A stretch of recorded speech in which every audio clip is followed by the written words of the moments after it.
All right, welcome everyone. My name is Sarah Sims, and we're pleased that you could all join us today for our lecture in our Volume 5 of our 12-week Known Neuropsychology Didactic series that brings you lectures from experts in the field covering different topics each week.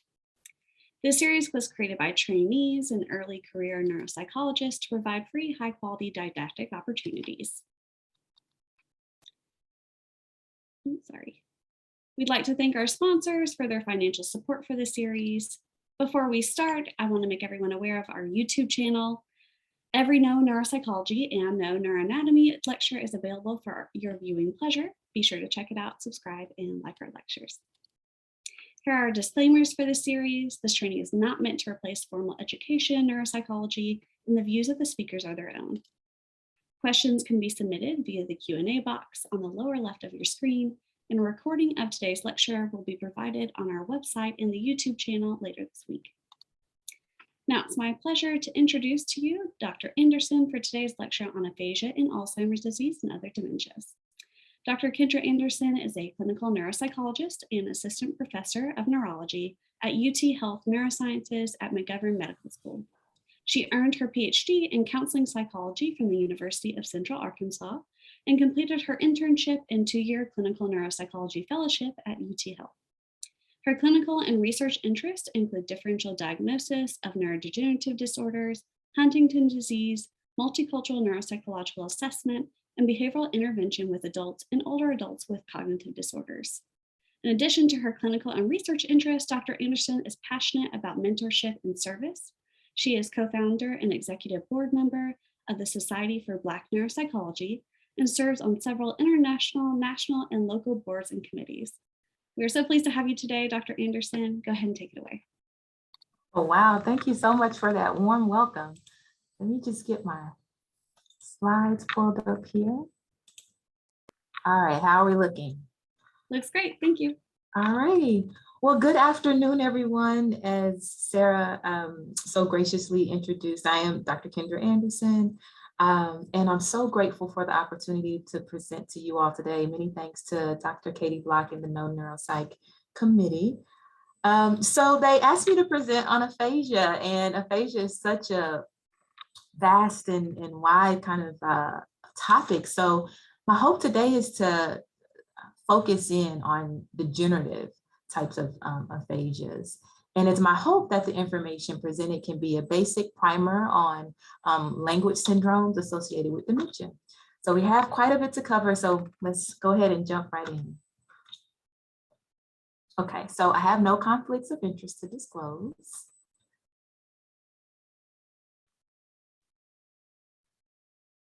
Well, let's take a look at what we hope to achieve today. So by the end of this presentation, I hope that you'll be able to discuss some relevant history, terms, and just basic neuroanatomy of aphasia.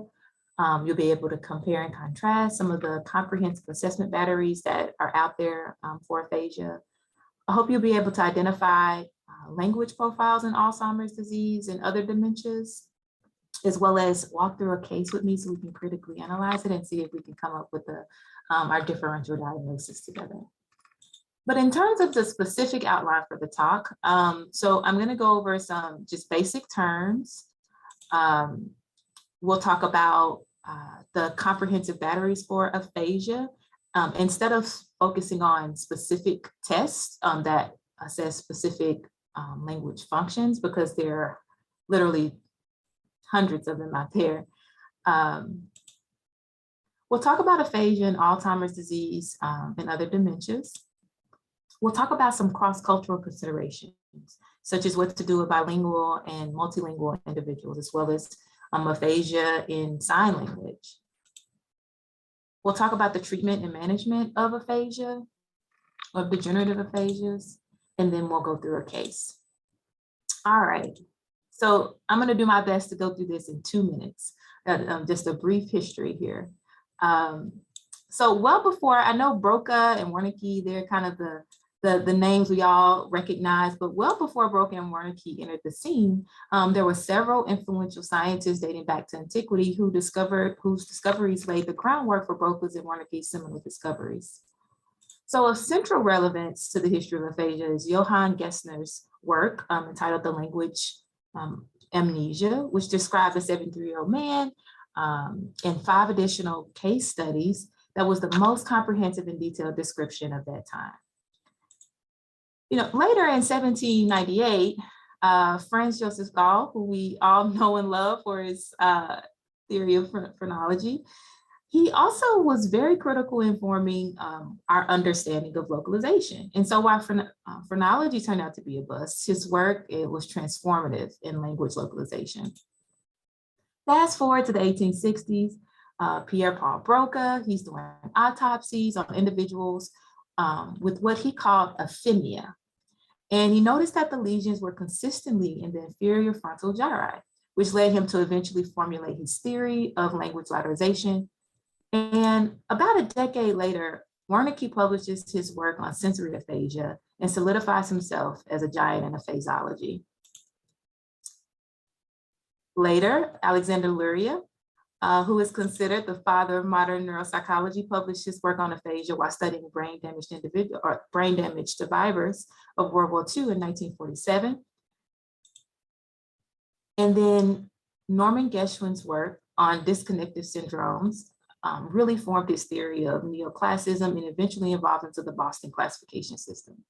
And we all know what happened in Boston in terms of aphasia, and the rest is history. In more recent news, aphasia has really been trending with Bruce Willis and his family disclosing that he was recently diagnosed with aphasia, although details are limited. When I Googled aphasia in preparation for this presentation, it was actually trending. So what is aphasia?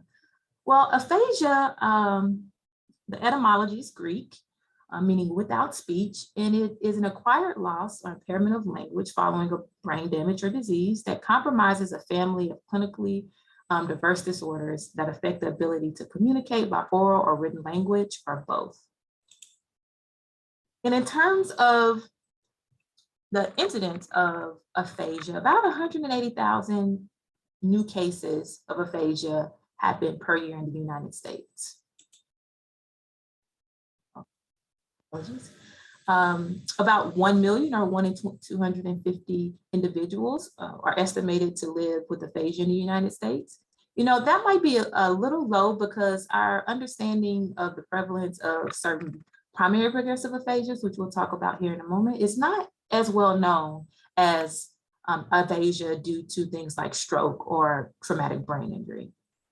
And then, of course, by far the most common etiology for aphasia is stroke. But as I said before, we'll focus more on degenerative causes of aphasia versus more acute aphasias like stroke or TBI.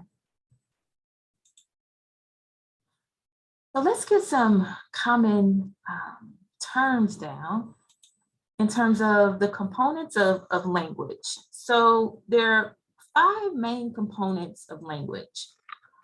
We have the phonology or morphology of language.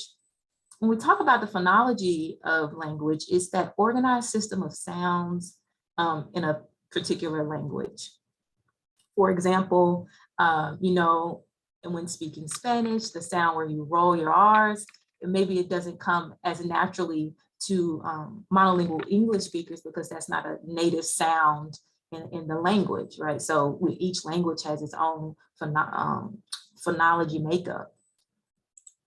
And then morphology is kind of those individual words and word endings that eventually make up syntax, right? So the syntax is the meaning of words in combination to form phrases or sentences. And it's pretty synonymous with what we think about when we say someone's grammar, how they use words to form certain utterances. Then we have the semantics of language, which is the meaning of language or the meaning of words, and then pragmatics. So this is the contextual nature of language. It's not necessarily the literal meaning of what we might say, but the meaning that's implied. For example, if someone's running a little bit late and someone inquires about, the status of their arrival, and you say, oh, well, they're always on time. What you said was that they're always on time, but the pragmatics of it was that they're always running late, right? In terms of the anatomy of language areas, this could get much more complex than what I'm going to review, but I wanted to go over the basics of the neuroanatomical locations in the brain that are associated with language functioning. So we have the core language circuit that's composed of Broca's area. Areas 45 and 44, Brodmann areas 45 and 44. And then we have Wernicke's area, Brodmann area 22.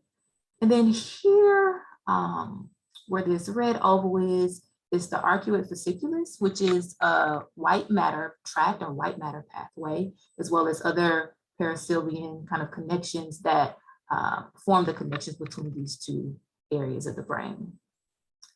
And if you look here, we can see that there, in addition to these very local or focal areas that control, kind of motor speech production and then our comprehension of language, there are also this vast network of areas involved in language, including interactions with the adjacent anterior areas of our brain, as well as posterior associations that help us with reading and writing and understanding written language, as well as connections to the subcortical structures deep within our brain. All right, so the more anterior parts is what is responsible for things like syntax, whereas more posteriorly, it helps us with our lexicon or morphology. And as I stated before, it's really important for reading and writing.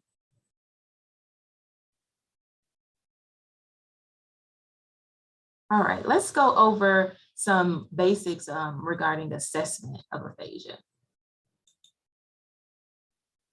So when we want to assess aphasia, there are a couple of key areas that we need to assess in terms of different language symptoms. So we would need to assess spontaneous speech, which can be elicited through conversation, kind of informally during the clinical interview, and then more formally, with a picture description, kind of like the cookie description on the BDAE.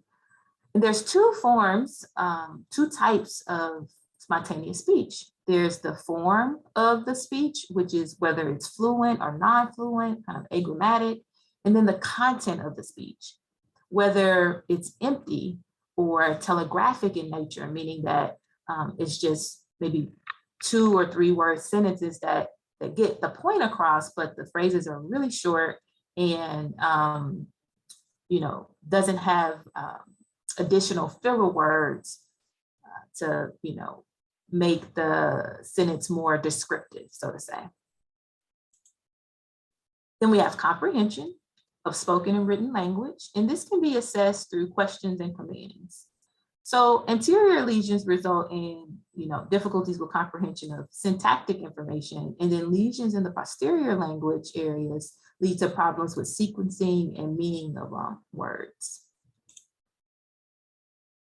Then we would absolutely need to assess repetition, and we'll see why that's really important to assess repetition when you're doing differential diagnosis of different types of language disorders. And this is assessed through repetition of words and sentences of increasing complexity. We would want to assess naming to look for anomia. And naming, it can be present in all types of aphasia, so it's not necessarily particularly helpful for localization of certain lesions. But it is the most common type of language symptom that people report, and usually in most of different types of aphasias is one of the first types of symptoms that they report. And then we will want to assess reading, where we have the patients read letters, words, and sentences of increasing complexity, and then writing. So writing letters, writing their name, writing sentences of increasing complexity.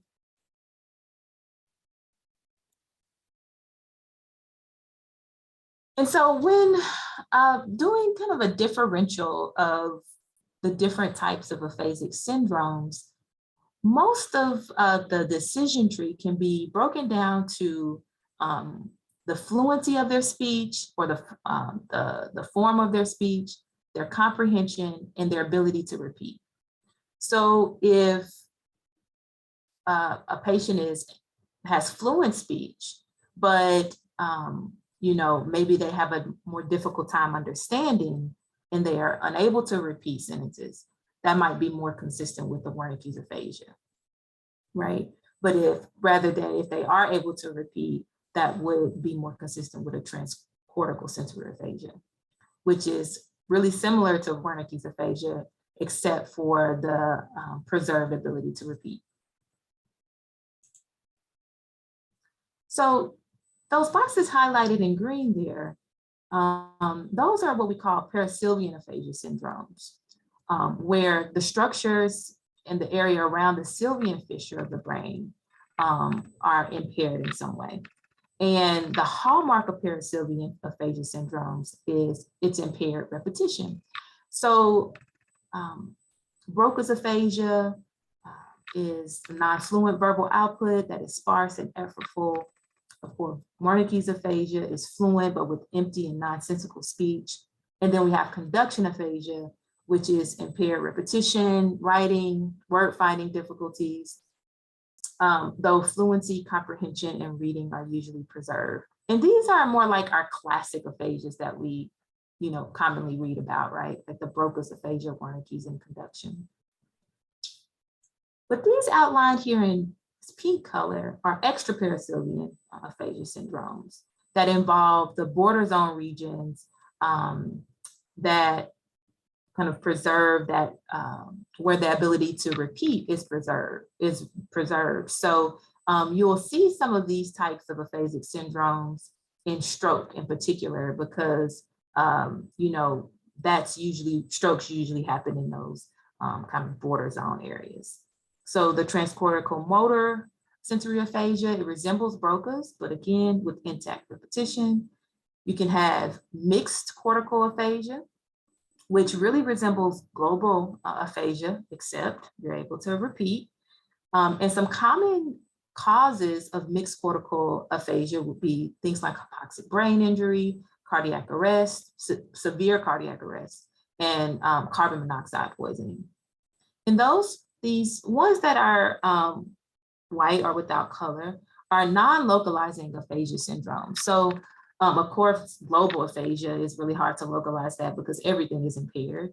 And then anomic aphasia is, again, it can occur in multiple different types of aphasia, so it's really not sensitive to localization. And if you look down here, these are approximate brain areas that are impacted by each different types of aphasia. What's not pictured, though, are the subcortical aphasias. And so subcortical aphasias can arise from lesions to the subcortical structures like the thalamus or the striatum. And it's really dependent on what white matter pathways or what connections are disrupted in those subcortical aphasias. And usually those, again, are likely the result of stroke more often than not.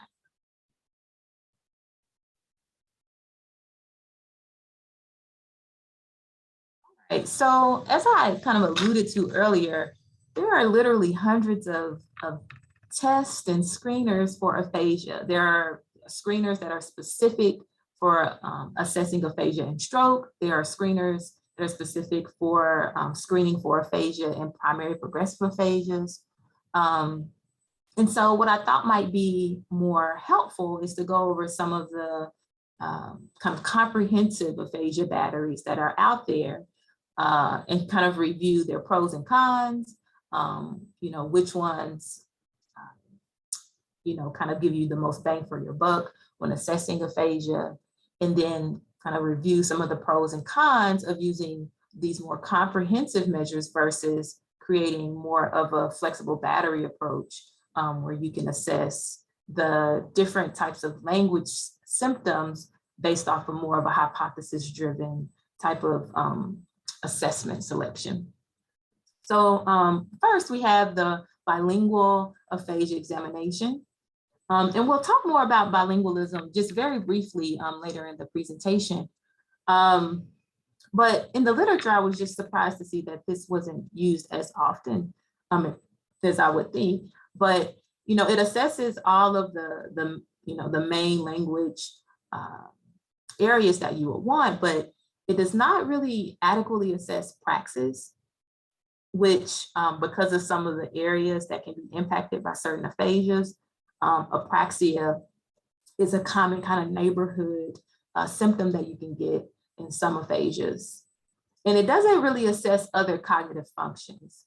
And so that can be a downside because a lot of these comprehensive aphasia batteries, they can take up to 30 to 60 minutes to administer. So if you're still needing to, assess things like processing speed or executive functioning or, something outside of the main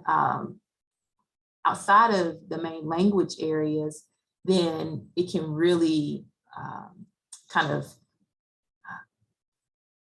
increase the length of a neuropsych battery.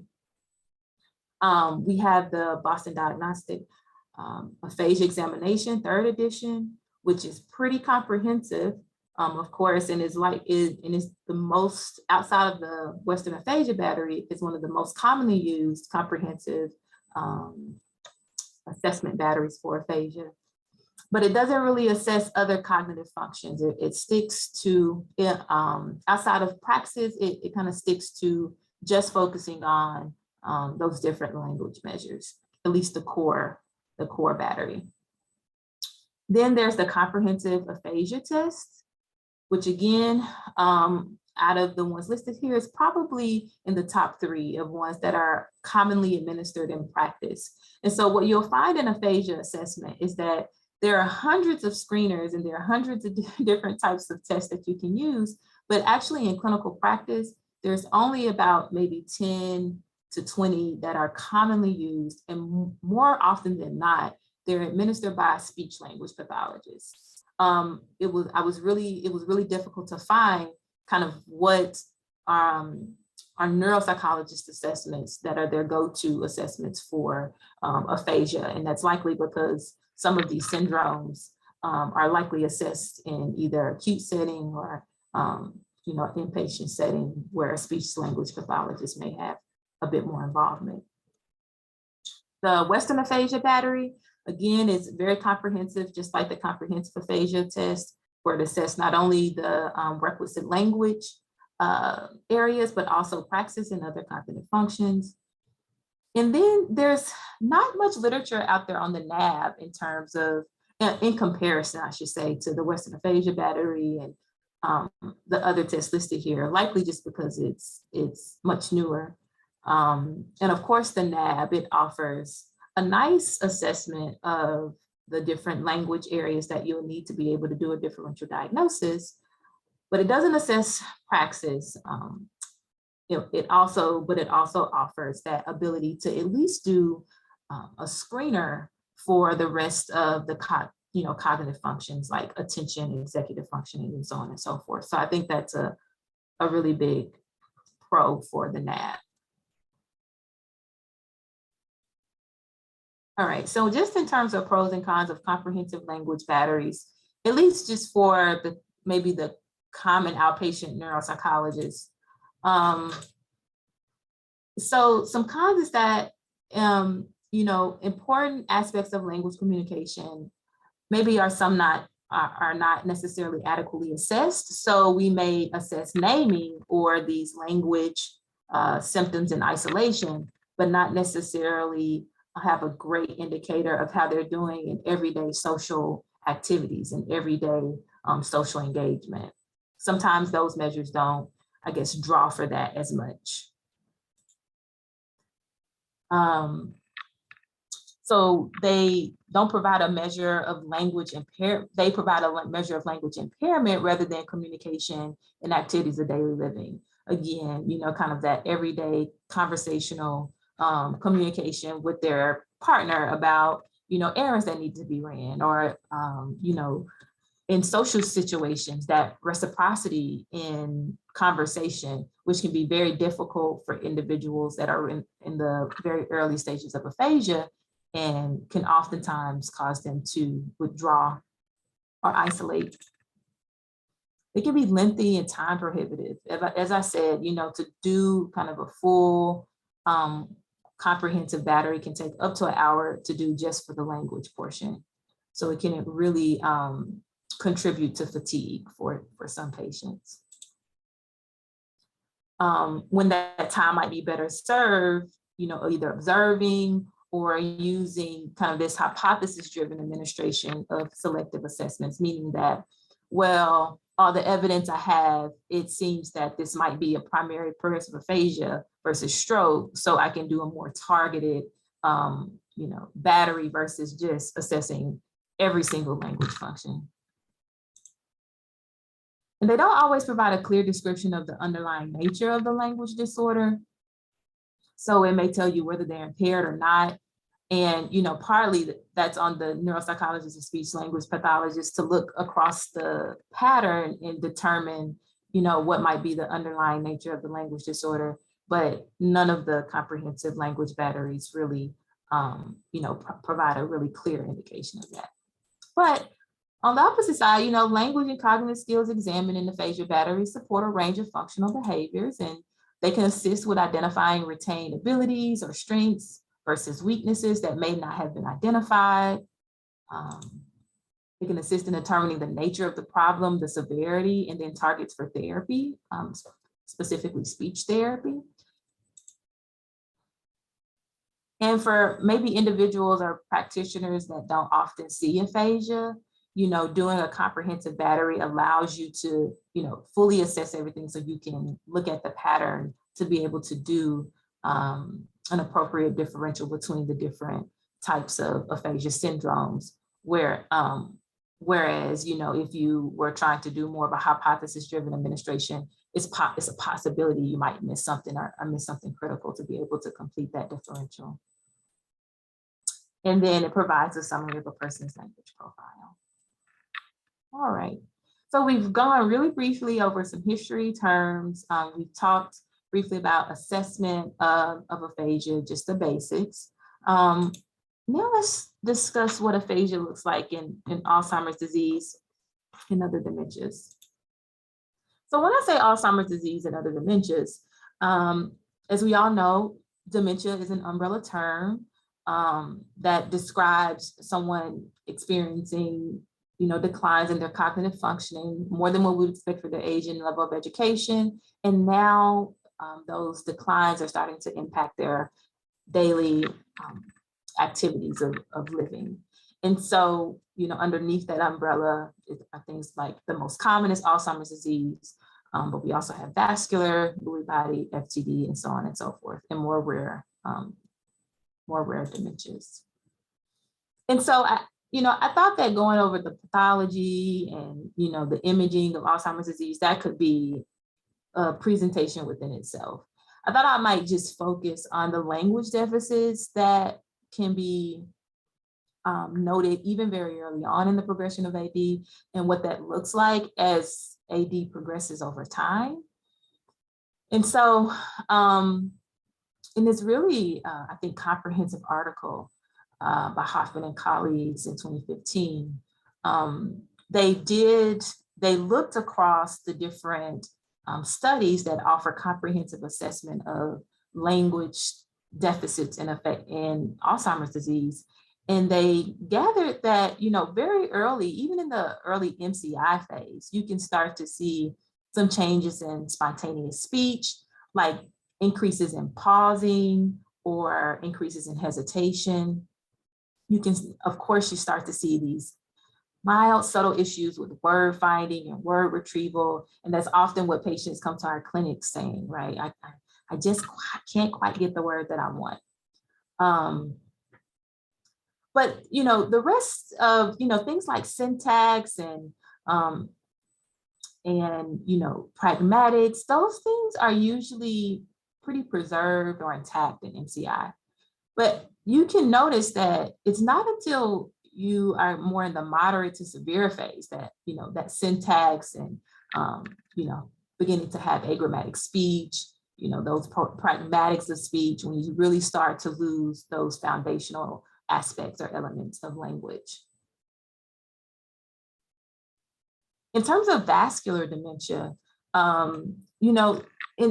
there wasn't a lot of literature outside of stroke, so non-stroke vascular dementia, in terms of the different language profiles. With most of the literature shows that individuals with non-stroke vascular dementia, they tend to have more motor speech issues, but the profile as things progress, it starts to look a lot like Alzheimer's disease. And that's likely because the prevalence of mixed dementia is just much more common than a pure vascular dementia. So when we think of language disorders in dementias, FTD is a spectrum of disorders that contains the primary progressive aphasias. And so there are different syndromes across the spectrum of the FTD, but I'm going to primarily be focusing on semantic variant, primary progressive aphasia, logopenic, which is actually more of on the Alzheimer's disease spectrum, but maybe that's a talk for a different day. And then agrammatic variant, non-fluent type PPA.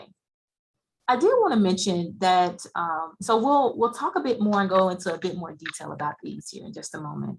But I did want to mention that there are atypical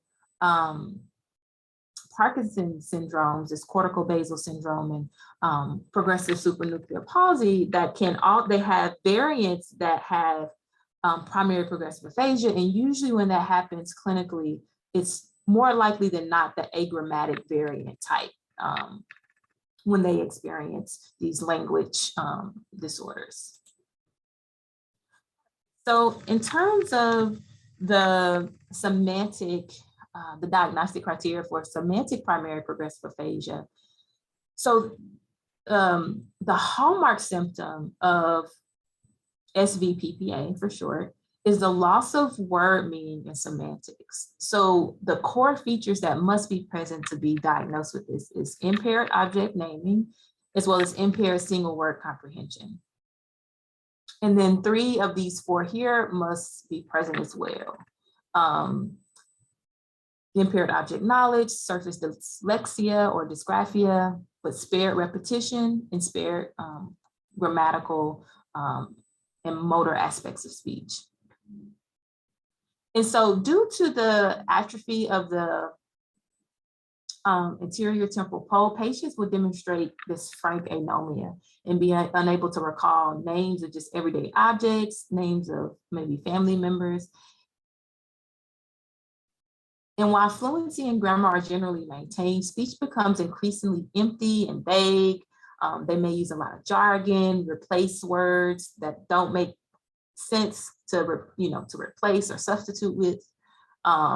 They may actually talk incessantly and maybe have what it sometimes can look like. And in the case that I'll talk about here momentarily, it can look like pressured speech, where they're just talking and speech is just flowing, and they don't have the insight to know that what they're saying after it's progressive, that you don't quite comprehend what they're saying, or you're not following what they're saying.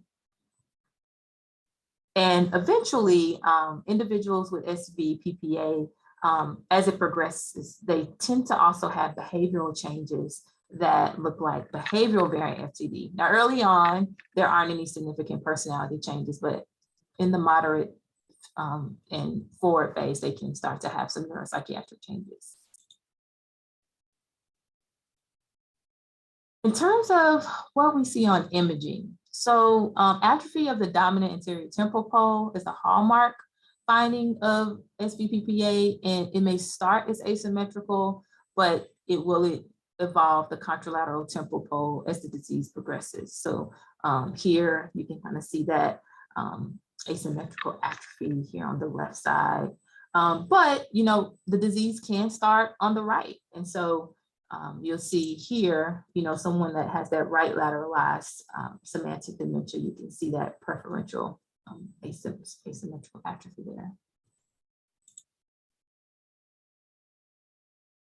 In terms of the neuropsychiatric profile, They may have deficits in social comportment, social behavior, emotional dysregulation. Some may seem hyper-religious, be very elated. So when the disease starts on the right side, they can appear cold and distant. And when it starts on the left side, they can be really smiley and giggly, almost just actually really pleasant to be around. But they have deficits in recognizing emotions in others. And their neuropsych profile is characterized by gradual decline in semantic knowledge, deficits in single word comprehension, as well as subtle difficulties with episodic memory, though visual spatial skills tend to be preserved. So I have a video here, and for the sake of time, I'm only going to play just a few seconds to give you a flavor of each type of PPA so that we can move on to the case here. So this is a lady with semantic dementia.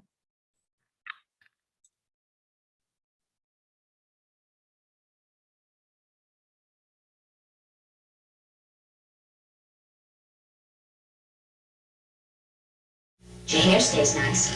Oh, buddy, it's all right.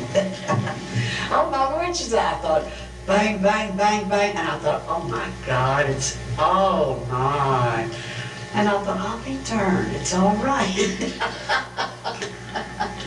Who fixes it for you? D. D. Who's she? Millie. And I saw she Who's said, Millie? Millie. Who's Millie? Millie. I don't know Millie. Oh, no, she's gone, she's gone like that. And Millie and Carol. And no, Carol and Millie. Are those your daughters? No, oh, yeah.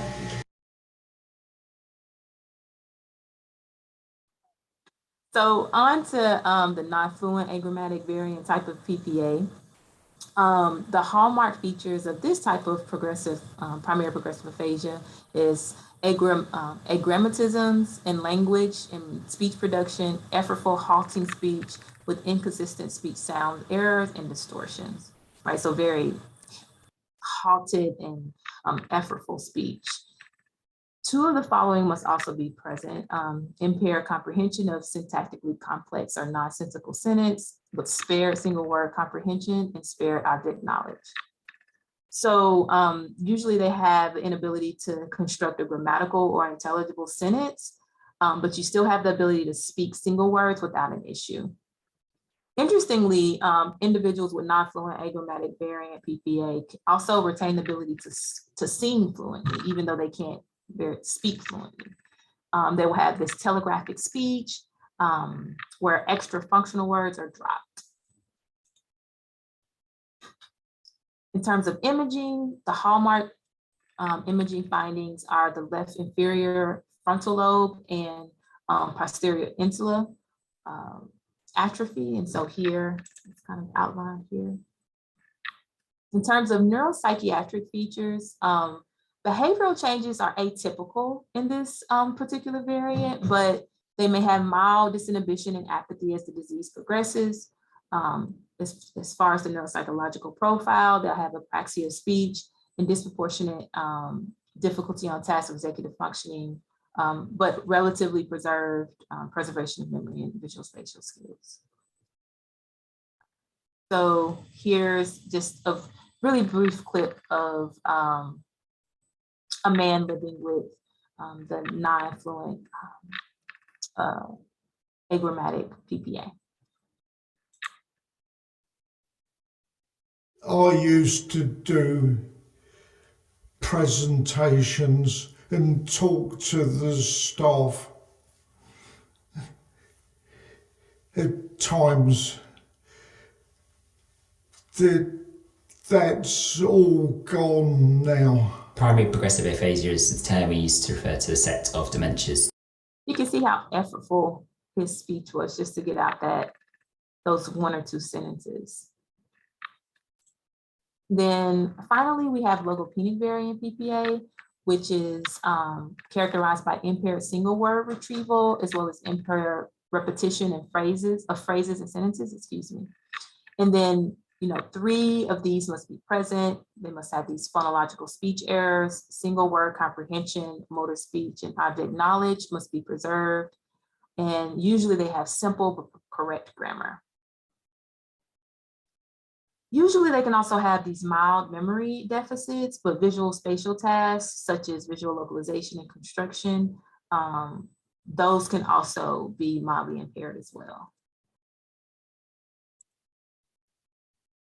And that's because usually this variant, it has the preferential atrophy for the left temporal parietal junction, and particularly the inferior parietal lobule and the angular gyrus. And so you can see here where this white arrow is pointing here, that left temporal parietal junction here is atrophy.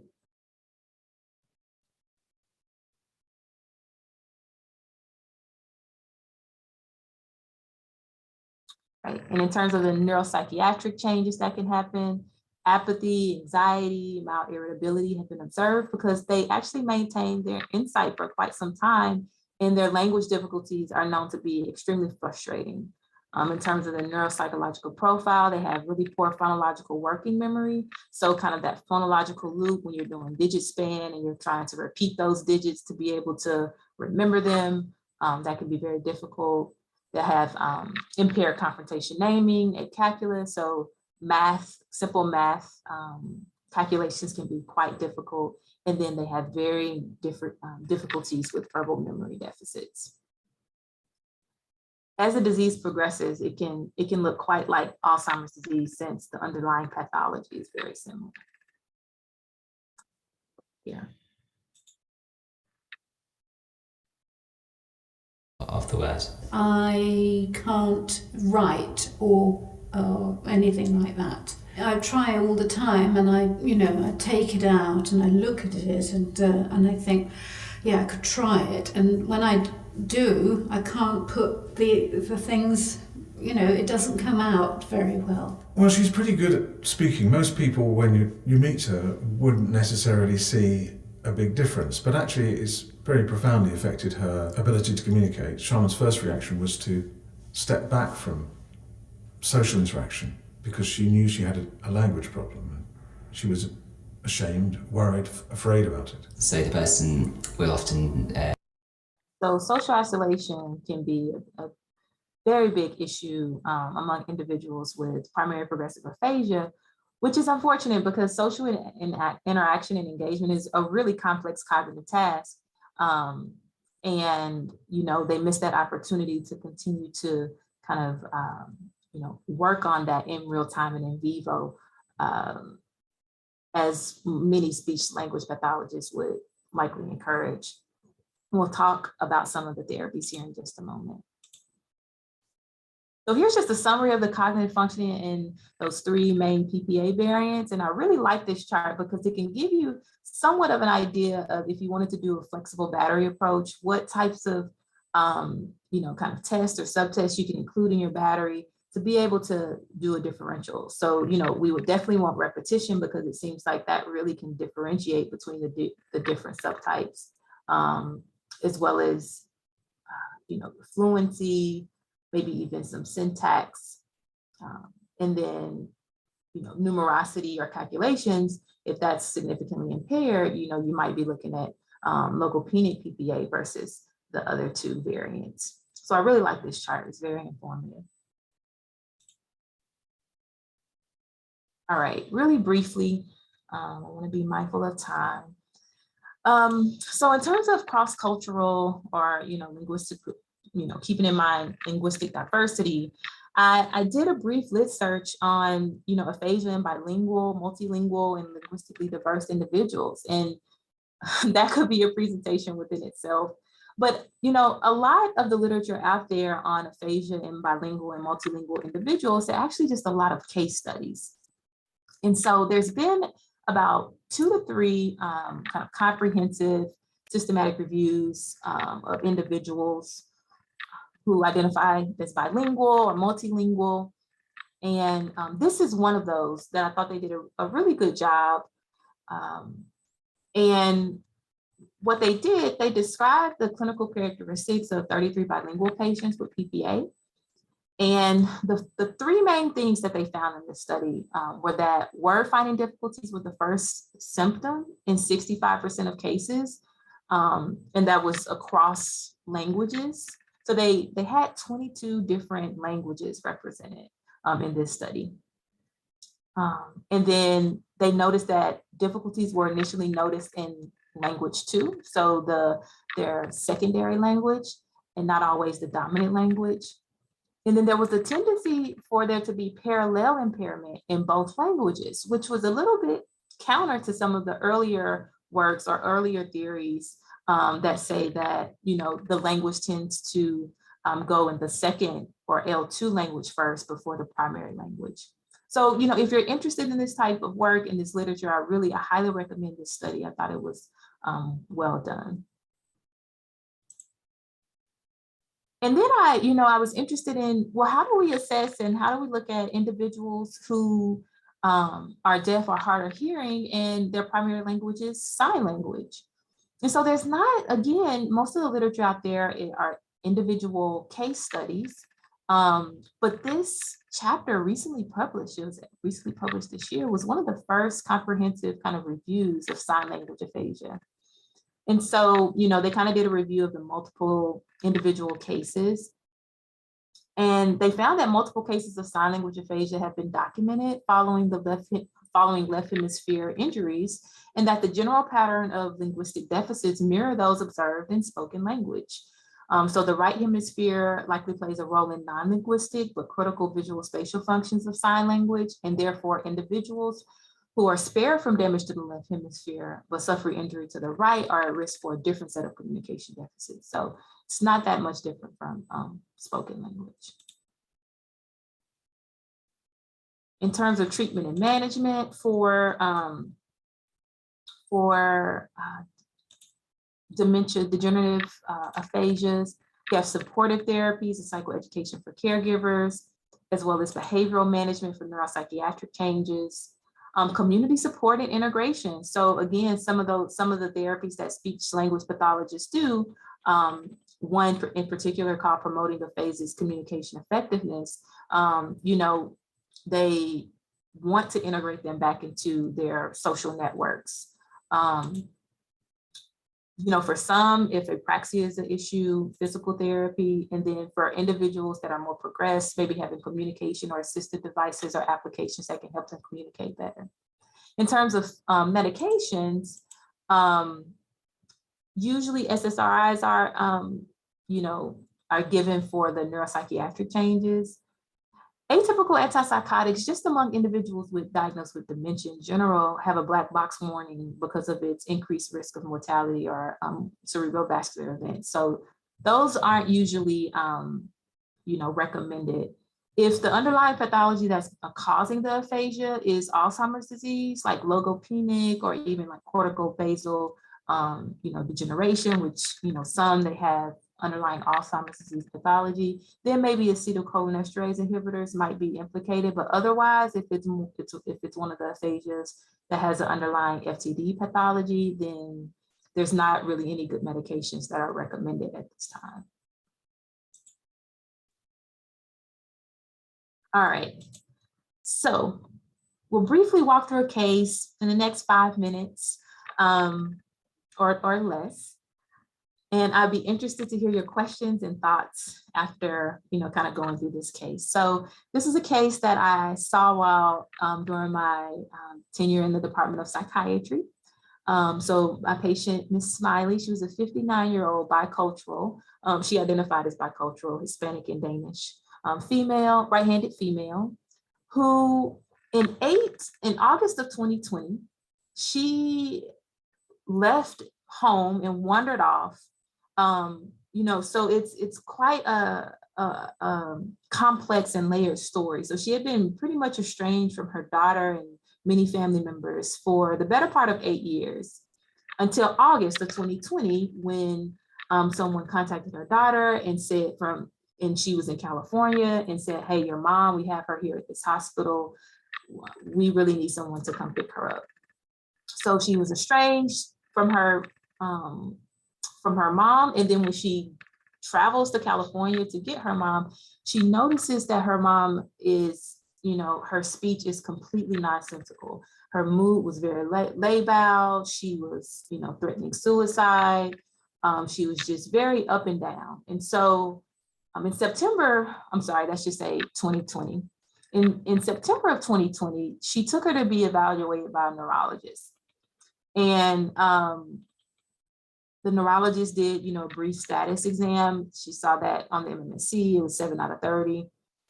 A CT scan done at that time was unremarkable, but an MRI showed that Miss Smiley had this mild to moderate atrophy that was more pronounced in her left temporal lobe, specifically her hippocampus, than her right. Her right still looked pretty preserved.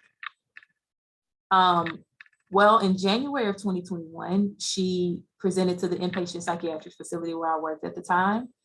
And it was her first admission, at least there. And the daughter was complaining that the patient was delusional, again, speaking nonsensical and threatening suicide. And so after she was stabilized, her treatment team did a MOCA with her. The MOCA was 3 out of 30, so they referred her to me because they were giving her speech and language issues. They were concerned about a degenerative disorder. All right, so of course, Ms. Smiley's expressive and receptive aphasia just made her an unreliable historian. So most of the history was collected from her daughter in the electronic medical record. So her daughter indicated that she didn't know when these issues started because she was estranged from her mom, but they had at least been going on at least since August of 2020, and they were progressive in nature, even in that 4 or 5 month period of time. The most prominent changes were in language, but she also had pretty prominent deficits in memory and executive functioning. She describes that her mom talks in circles, has word finding issues, poor memory. Sometimes she doesn't recognize familiar family members, and then pretty notable executive functioning deficits. As far as her functional abilities, she has to be prompted to bathe, but she completes all of her basic self-care activities on her own. But her daughter, since meeting her and getting back, kind of integrated into her life, has had to take over all independent activities of daily living.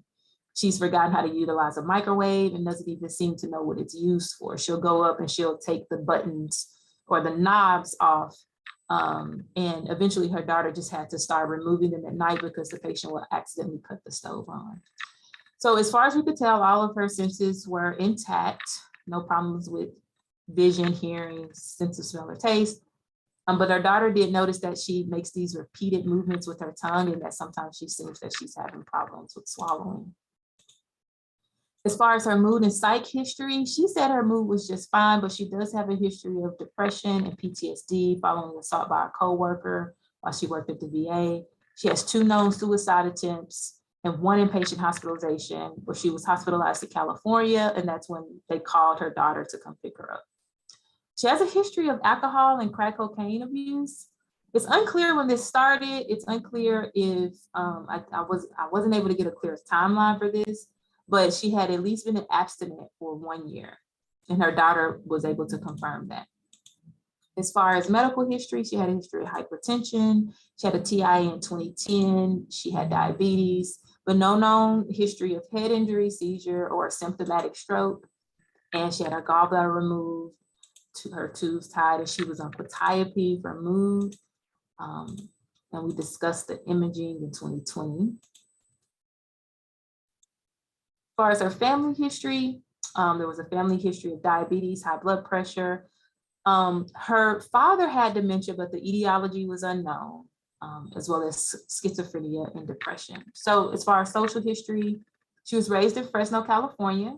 She did have a history of child abuse and sexual assault. So it seems that in 2015, she was assaulted by a coworker while she was working at the VA. And it seems maybe that's when things kind of got off track. She left her job, and I believe that's around the time when she began to abuse alcohol. As far as education, she had a high school diploma. She had a vocational certificate in phlebotomy. She worked at the VA several years as a phlebotomist until she left after being assaulted. She was widowed, had 6 children, and she did have a criminal record. So really briefly, her test results. So she had quite a bit of difficulty with reading. She clearly had surface dyslexia. She would pronounce words like plum, plume. She made a lot of neologisms. She would make up words. And so you can see that, let's see, I just pull up here.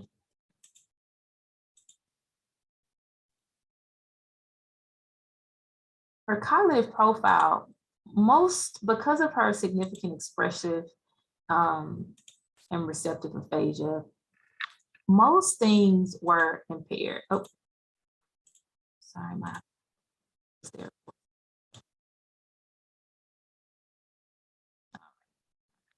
But you can see that, visual spatially, there were some intact, performances there. When we look specifically at her language profile, you can see that pretty much all of her scores were impaired except repetition of words. When it came to repetition of sentences, she continued to say that she couldn't remember the sentence, like the sentences were too long for her to remember. She was cooperative, but her expressive aphasia was quite prominent. She had fluent but empty speech, and she lacked critical words needed to convey her intended message. There was notable for paraphasias as well as circumlocution. So instead of saying kite, she would say air on top, pulling it up. So after looking at this profile and with the information that I had, I'm curious to know what you all's diagnostic impressions are, and I'd love to hear them. But I thought she had semantic variant PPA. So she clearly met diagnostic criteria for dementia. And based on the onset, it was progressive and gradual over time, according to her daughter. The imaging results would show, pretty prominent, asymmetrical atrophy in the left temporal lobe. Her language profile, impaired object naming, word comprehension with intact repetition, and her neuropsychiatric changes seem to be most consistent with this type of primary progressive aphasia. And so I had to have a really long feedback session with her daughter to talk about how, even though, her longstanding history of mood issues, it necessarily couldn't be ruled out. This was not likely something that was just psychiatric, that it was dementia. And so I, spoke with the treatment team to reconsider quetiapine as an atypical psychotic, given, this diagnosis, recommended that she follow up with a neurologist. And of course, kind of those typical recommendations that we give for individuals diagnosed with dementia in terms of just safety and assistance with all IDLs. And I recommended that, they consider a facility if possible, because she continued to run away. So that's it in a nutshell. Thank you so much for your time and attention. Felt like I sped through that really briefly, but I'm really curious and looking forward to, hear your questions. Thank you. Thank you so much. And if anyone has any questions, you're welcome to drop them in the Q&A box, and I'll get to them as many as we can in the next couple of minutes. But one question that I had that I wanted, the case was great, and I think it's really important to think about, their caregiver. If she didn't end up going to a facility, obviously her daughter kind of jumped into this, and it was like a lot all at once, I'm sure. Yes. So how do you best kind of explain aphasia to caregivers and help facilitate communication between caregivers and care recipients? It can be really frustrating not being able to, communicate with someone you're caring for. So how do you kind of explain that to people and help them in their new caregiving role? Well, I think that's a great question. So I think this one was particularly tough because the daughter had been estranged from her mom and they didn't have the best of relationships before. But I had to just really gently let her know that, unlike, stroke or TBI where, after the injury, you wouldn't necessarily expect another progression, that this was likely going to get worse.